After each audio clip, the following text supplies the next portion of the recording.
विद्यार्थी मित्रांनो, आज आपण गणितातील कागद मापन हा भाग अभ्यासणार आहोत. कशा पद्धतीने कागद मोजले जातात याचा अभ्यास आपण आजच्या या तासाला करणार आहोत. तर पहा, तुम्हाला सगळ्यांना माहित आहे 12 वस्तूंचा काय होतो? 1 डझन होतो. कागदात सुद्धा 12 कागद म्हणजे काय म्हणतो आपण त्याला? 1 डझन. 12 कागद म्हणजे 1 डझन. डझन हा शब्द आपल्या सगळ्यांना माहित आहे. 12 नग म्हणजे 1 डझन.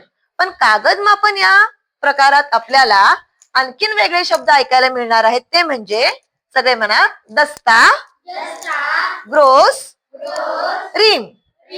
दस्ता, ग्रोस, रीम. यापूर्वी तुम्ही हे शब्द ऐकलेले नसाल, नाहीतर 3री 4थीला जर का कागद मापन शिकला असाल त्यात हे गोष्ट तुम्ही ऐकली असाल. तर दस्ता, ग्रोस, रीम हे शब्द आपण कागद मापनासाठी वापरतो. मग 1 दस्ता म्हणजे काय? तर 1 दस्ता म्हणजे 2 डझन कागद. 1 दस्ता म्हणजे किती डझन कागद? 2 डझन. जेव्हा आपण 2 डझन कागद घेतो त्याला काय म्हणतात? 1 दस्ता. द लक्षात ठेवायचं. 1 दस्ता म्हणजे 2 डझन. मग 2 डझनाचे नगात जर का रूपांतर केलं तर 1 डझन म्हणजे 12 कागद. मग 2 डझन म्हणजे किती कागद होणार? 24 कागद. म्हणजे 1 दस्ता, सगळे म्हणा, 1 दस्ता म्हणजे 2 डझन किंवा 24 कागद. आलं लक्षात दस्ताचा प्रकार? पुढे 1 ग्रोस. 1 ग्रोस कागद म्हणजे किती कागद? 12 डझन कागद. मग तुम्हाला मी तर शिकवलंय 1 दस्ता म्हणजे 2 डझन. मग 12 डझनाचं जर का दस्त्यात रूपांतर करायचं झालं तर 12 डझन म्हणजे किती दस्ते होणार? 6 दस्ते. आणि 6 दस्ते म्हणजे किती कागद? 144 कागद. म्हणजेच 1 ग्रोस म्हणजे सगळे म्हणा, 1 ग्रोस म्हणजे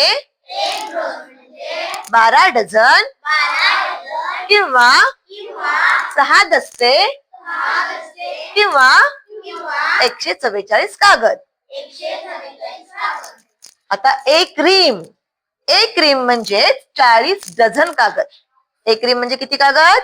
40 डझन. मग 12 नगाचा 1 डझन होतो. तर 40 डझनाचं किती होणार? 12 चोक 48. 480 कागद. डझनाच्या निंपट दस्ते असतात. 40 डझन म्हणजे किती दस्ते होणार?